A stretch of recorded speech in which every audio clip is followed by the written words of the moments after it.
பாமக நிறுவனர் ராமதாஸ் குறித்த தரக்குறைவான பேச்சுக்காக முதலமைச்சர் மு.க.ஸ்டாலின் வருத்தம் தெரிவிக்க வேண்டும் என அக்கட்சியின் தலைவர் அன்புமணி ராமதாஸ் வலியுறுத்தியுள்ளார். வருத்தம் தெரிவிக்கணும் இல்ல மன்னிப்பு கேட்கணும். டீடைலா எஸ் ஒரு பஞ்சாயத்தடா முடிச்சு வச்சு பாரு, நமக்காக அம்பட்டு பெண்ணும் பிள்ளை குட்டியோட வெயில்ல காத்து கிடக்குறாங்களே. முதலமைச்சரிடம் செய்தியாளர்கள் ஒரு கேள்வியை கேட்கிறாங்க.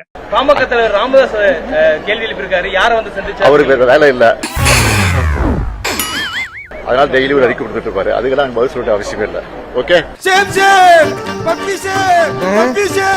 ஓ இது முன்னாடி ஒரு அசிங்கப்பட்டதே இல்லையாமா? உடனே எல்லாரும் வரிசையில வர்றாங்க, வேகமா வண்டி எடுத்துட்டு வர்றாங்க. எதுக்கு? முதலமைச்சருக்கு நாகரிக பாடம் எடுப்பதற்கு. அப்ப மொத்தமா எல்லாத்தையும் போட்ட வேண்டியது.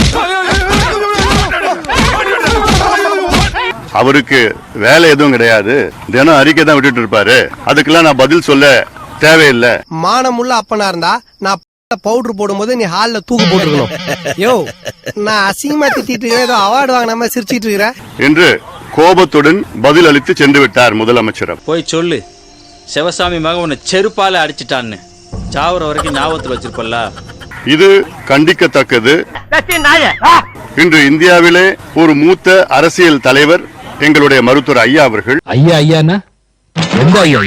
என்னதான் தம்பி இந்த ஊர்ல ஐயான்னு சொல்லுவாங்க? இல்ல, ஊருக்கு தெரு எல்லாரும் ஐயான்னு சொல்லிக்கிறாங்க. நாங்க எத்தனை பேர் தான் ஐயான்னு கூப்பிடுறது? எனக்கு தெரிஞ்ச ஒரே ஐயா பெரியார் ஐயா தான். எங்கள் ஐயாவுக்கு வயது 86. செத்து போயண்டா, வயசு தான் ஆச்சு, செத்து போய. ஏன் உயிரோட எங்க தாலியெல்லாம் அறக்குற? இன்று இந்திய அளவிலே பிரதமர் மோடியால் போற்றப்பட்டு இந்தியாவில் உள்ள அத்துணை தலைவர்களும் ஐயாவை மதிக்கின்ற இந்த சூழலில் எங்கள் மருத்துவர் ஐயா அவர்களை அசிங்கப்படுத்தி அவமானப்படுத்தி இருக்கின்றார் முதலமைச்சர் அவர்கள். என்ன கேவி அழுகுறான்? இது எங்களால் ஏற்றுக்கொள்ள முடியாது. எதுக்கு? தாங்க முடியலன்னு சொன்னியே, விஷம் குடிச்சிட்டு சாவு. எங்கள் ஐயாவை ஒரு மூத்த அரசியல்வாதி, யாரு? நானு. நீ வேற ஏன்டா நடந்தது தெரியாம பேசிட்டு. 86 வயது, பாட்டாளி மக்கள் கட்சி. அவங்க தலைவருக்கு என்ன பேர் தெரியுமா? அவருக்கு ஐயா தமிழ் குடி தாங்கி டாக்டர் ஐயா. திட்டு சர்டிபிகேட்ல படிச்ச புறம்போக்கு தானே அவன். ஏண்டா, உன் படிப்பே ஒழுக்கம் இல்ல, இவரு தமிழ் குடி தாங்கி மயிரை பிடிங்கி நட்டு நிக்க வச்ச. அரசியல்ல இதெல்லாம் சாதாரணமாப்பா. இந்த தமிழ்நாட்டில் மட்டுமல்ல இந்தியாவுக்கு 6 இடஒதுக்கீடுகளை பெற்று தந்த ஒரு சமூக சீர்திருத்தவாதி. யாப்பா, அப்படியெல்லாம் ஒண்ணு இல்லையே. அவரை பார்த்து அவருக்கு வேலை இல்லைன்னு சொல்றது எவ்வளவு ஆணவம் அது. உன்னை நியாயமா கெட்ட வாழ் திட்டிடணும். பெரிய மனுஷன் மரியாதை கொடுத்தா வெளியே போடா. முதலமைச்சர் அவர்களே, நீங்க நாகரிகமாக பேச வேண்டும் அப்படின்னு பாடம் எடுக்க வர்றாங்க. இவங்க எப்படி எல்லாம் நாகரிகமா பேசி இருக்கிறாங்க அப்படின்னு அந்த வீடியோஸ் எல்லாம் நம்ம கிட்ட இருக்கு. கிரியாளா உடம்ப இரும்பாக்கிக்கடா, அடமலா ஆரம்பிச்சு வெளுத்து வாங்க போகுது. இந்த 6 மாதமாக திரு எடப்பாடி பழனிசாமி அவர்கள் விசிகே வாங்க வாங்க வாங்க வாங்க வாங்கன்னு உருவிட்டு இருந்தார். இந்த மாதிரி நாகரிகமா பேசணும். நீ கிண்டல் பண்ற. இது கிண்டல் இல்ல மாப்ள, நக்கல். ஓபிஎஸ் அவர் ஒரு முன்னாள் முதலமைச்சர். ஐயா அன்புமணி ராமதாஸ் அவர்கள் எப்படி சொல்லுவாரு? டயர் நக்கிகள் என்று சொல்லுவார். எடப்பாடிக்கு நிர்வாகம் என்ன தெரியுமா? இல்ல நிதியமைச்சர் ஓ பன்னீர்செல்வத்துக்கும் நிர்வாகம் என்ன தெரியுமா? ஒண்ணுமே தெரியாத மண்ணு. இவங்க தான் ஜெயலலிதா தேர்தல் கையெழுத்து போடணும், காலில் விட காலில் விட, டயரா நக்கணும். இப்படி இதான் நாகரிகம். ஸ்டாலின் அவர்களே, நீங்கள் இந்த நாகரிகத்தை ஏன் கற்றுக்கொள்ள மறுக்கிறீர்கள்? எவ்வளவு டீசெண்டா பேசுறாங்க பாத்தீங்களா? அப்புறம் என்ன, ஆரம்பிக்க வேண்டியதானே?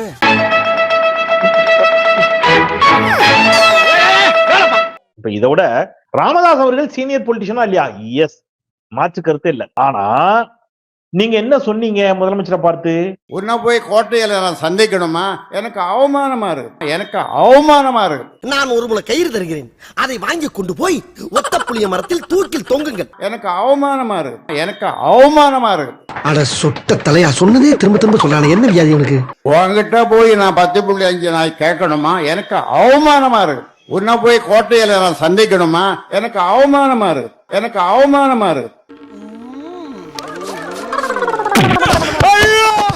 உங்ககிட்ட வந்து நிக்கணுமா? எனக்கு அவமானமா இருக்கு. ஏன் இதுல என்ன அவமானம்? நாங்கெல்லாம் வீர பரம்பரடா, தலைவிரிச்சு பழக்கம். இவங்கெல்லாம் நாகரிக பாடத்தை கற்றுத்தர வந்திருக்கிறார்கள் என்பதை நினைக்கின்ற பொழுதுதான் நமக்கு வேதனையா இருக்கு. குறைச்சு பேசாதீங்கண்ணே, நானும் எஜுகேட்டட் ஃபேமிலி. என்னது எச்சக்கல ஃபேமிலியா? தமிழ்நாடு மக்கள் நலம் பெற வேண்டும், தமிழ்நாடு வளர்ச்சி பெற வேண்டும். தமிழ்நாட்டை கூறு போட நினைக்கிற நீங்க எல்லாம் தமிழின ஒற்றுமைக்காக பாடுபடுறீங்கல்ல? ஏண்டா நாய, திருச்செந்தூர்ல பிறந்த ஒரு பையன் உங்க ஏரியாவில் இருக்கிற ஒரு பொண்ணை லவ் பண்ணா அவன் அந்நிய மனுஷன். நாங்க என்ன கேட்டோம்? கையில காசு இல்லையா? காசு ஆமா இல்ல, அதுக்கு என்னப்ப? ஏன் அதானி வந்தாரு உங்களை சந்திச்சாரு? அது என்ன அதிகாரபூர்வமான சந்திப்பா இல்ல தனிப்பட்ட சந்திப்பா? அதுலயே வீட்லயே அந்த சந்திப்பு நடந்தது. பாரு, உடக்கா மாதிரி மூஞ்சி வச்சுட்டு கேள்வி கேக்குறான். இவனுக்கெல்லாம் நான் பதில் சொல்லணுமா? அமெரிக்கா நீதிமன்றத்துல தமிழ்நாடு மானம் கப்பல் ஏறி போயிட்டு இருக்கு. இன்னைக்கு ஐயா இல்லன்னா தமிழ்நாட்டுல 3321 மதுக்கடையிலே மூடப்பட்டு இருக்காது. சாராயம் குடிச்சிட்டு ஊர்கா நக்கிற நாய் நீ எனக்கு வந்து அறிவுரை சொல்ற? கையடுறா. எனக்கு பதவி வேண்டாம், பொறுப்பு வேண்டாம், சட்டமன்றம் நாடாளுமன்றம் நான் போக மாட்டேன்னு இன்னைக்கு ஒரு சமூக சீர்திருத்தவாதியாக 86 வயதிலே வாழ்ந்து கொண்டு போராளியாக இருக்கின்றார். நீங்க இந்த ஊருக்காக கோயில் கட்டினீங்களா? பள்ளிக்கூடம் கட்டினீங்களா? அப்ப இந்த ஊருக்காக நீங்க எதுவுமே கட்டலையா?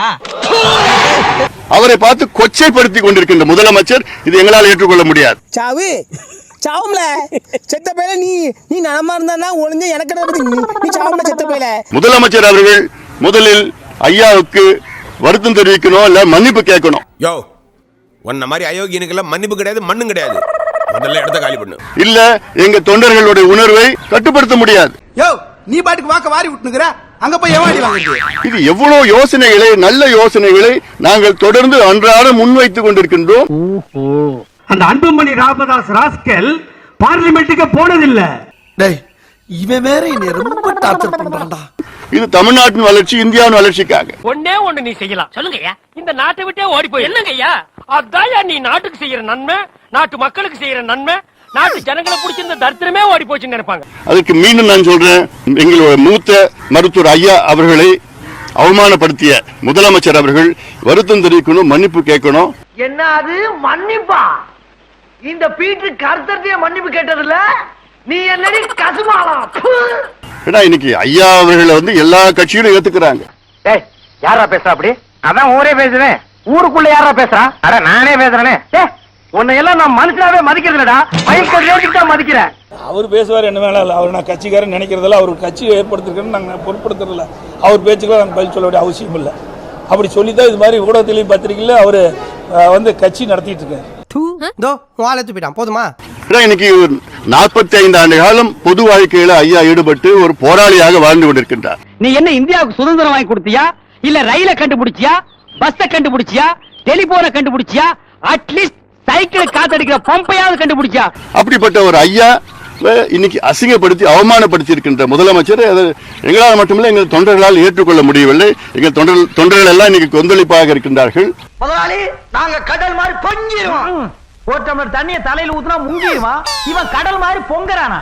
ஆக ஏதோ நடக்க போகுது, நடத்தி காட்ட போறோம். சாப்பிடுறா. அது எங்க பூமி, எங்களால வளர்ந்தது, எங்க மண்ணு. உனக்கு இங்க என்ன வேலை? உனக்கு இங்க என்ன வேலை? உனக்கு இங்க என்ன வேலை? ஆக ஏதோ நடக்க போகுது, நடத்தி காட்ட போறோம். அண்டங்கிடுகிடுன்னு நடுங்க போகுது, அண்டங்கிடுகிடுன்னு நடுங்க போகுது. ஏன்டா இவனுக்கு ஆம்புலன்ஸ் வந்துருச்சாடா? ஸ்டார்ட் பண்ணு.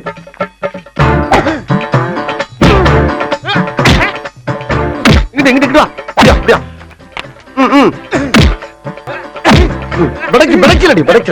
மண்டல மட்டும் அடிச்சிடாத, குலக்கேசல் உள்ள போயிருவேன். சரியா? உங்க வீட்டு பிள்ளையா நினைச்சு எல்லாரும் என்னை மன்னிச்சிருக்க.